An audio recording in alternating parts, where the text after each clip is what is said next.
Bonsoir, chers auditeurs, chères auditrices. Ce soir, j'aurai le plaisir de vous présenter un nouvel épisode de l'histoire Le cheval enchanté, extraite des Mille et une nuits. Allons-y, c'est parti. Mettez-vous au lit, éteignez les lumières,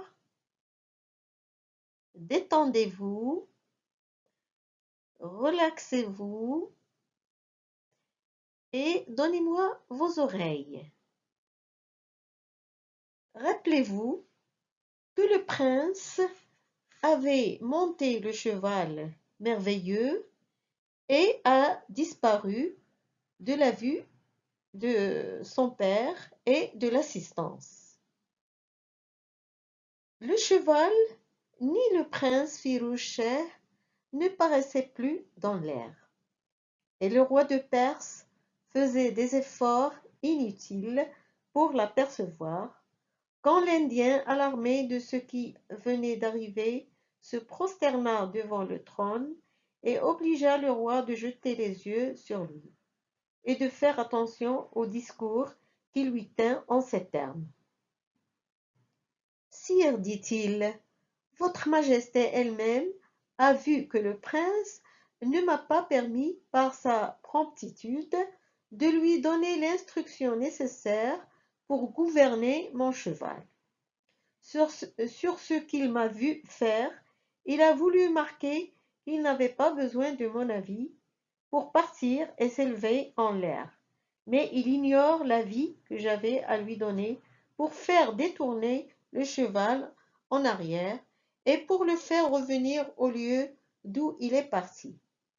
Ainsi, sire, la grâce que je demande à votre majesté, c'est de ne me pas rendre garant de ce qui pourra arriver de sa personne. Elle est trop équitable pour m'imputer le malheur qu'il peut en arriver.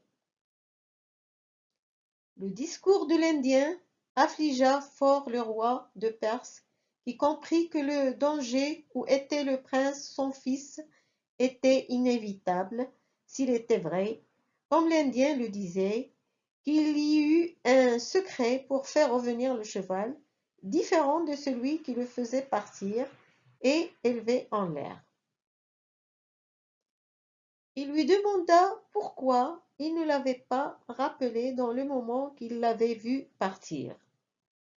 « Sire, répondit l'Indien, votre majesté elle-même a été témoin de la rapidité avec laquelle le cheval et le prince ont été enlevés. La surprise où j'en ai été et où j'en suis encore m'a d'abord ôté la parole, et quand j'ai été en état de m'en servir, il était déjà si éloigné qu'il n'eût pas entendu ma voix. Et quand il l'eut entendu, il n'eût pu gouverner le cheval pour le faire revenir, puisqu'il n'en savait pas le secret et qu'il ne s'est pas donné la patience de l'apprendre de moi. Mais, sire, ajouta-t-il, il y a lieu d'espérer néanmoins que le prince, dans l'embarras où il se trouva, s'apercevra d'une autre cheville, et qu'en la tournant, le cheval aussitôt cessera de s'élever et descendra du côté de la terre, où il pourra se poser en tel lieu convenable qu'il jugea à propos, en le gouvernant avec la bride. »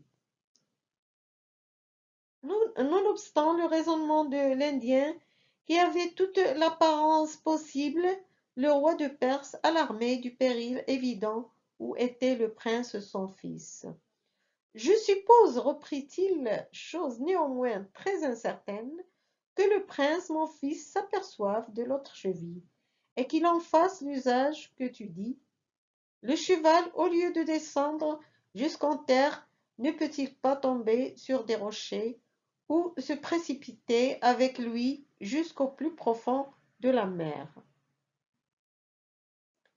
« Sire, reprit l'Indien, je puis délivrer votre majesté de cette crainte en l'assurant que le cheval passe les mers sans jamais y tomber, et qu'il porte toujours le cavalier où il a l'intention de se rendre. Et votre majesté peut s'assurer que pour peu que le prince s'aperçoive que l'autre cheville que j'ai dit, le cheval ne le portera qu'où il voudra se rendre, et il n'est pas croyable qu'il se rende ailleurs que dans un lieu où il pourra trouver du secours et se faire connaître. À ces paroles de l'Indien, quoi qu'il en soit, répliqua le roi de Perse, comme je ne puis me fier à l'assurance que tu me donnes, ta tête me répondra de la vie de mon fils.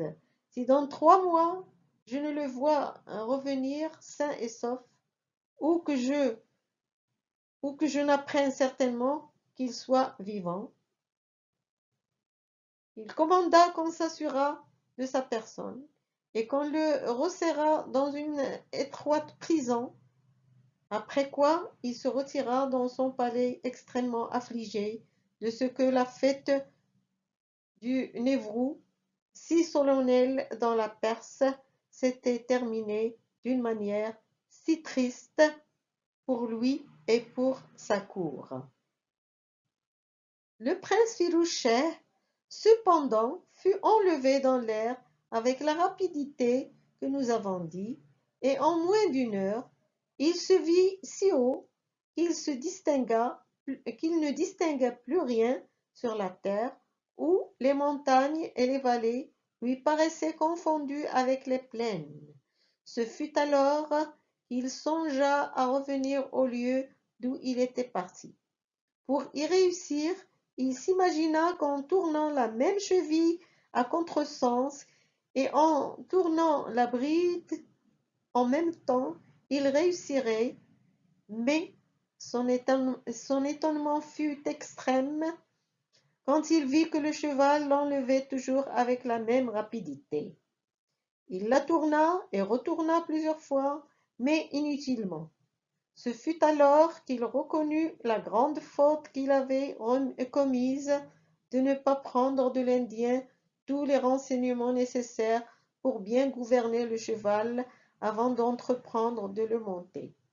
Il comprit dans le moment la grandeur du péril où il était, mais cette connaissance ne lui fit pas perdre le jugement. Il se recueillit en lui-même avec tout le bon sens dont il était capable, et en examinant la tête et le cou du cheval avec attention, il aperçut une autre cheville plus petite et moins apparente que la première, à côté de l'oreille droite du cheval.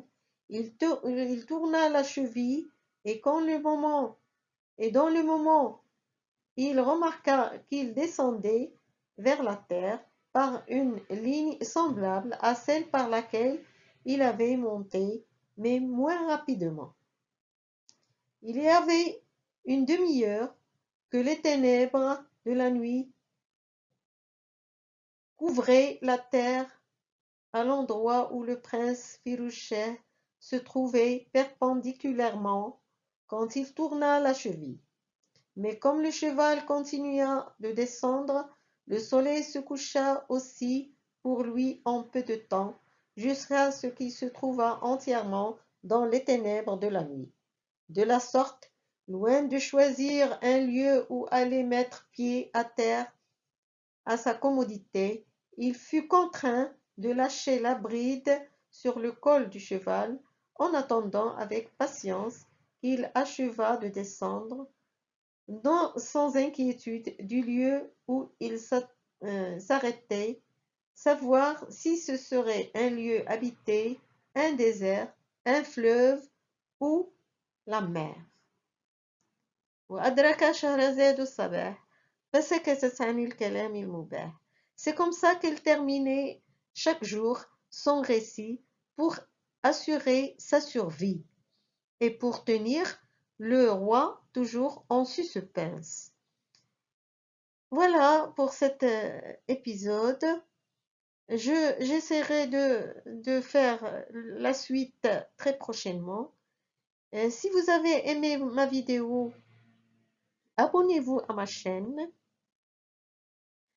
Bonne nuit, passez une nuit agréable et paisible et à très bientôt.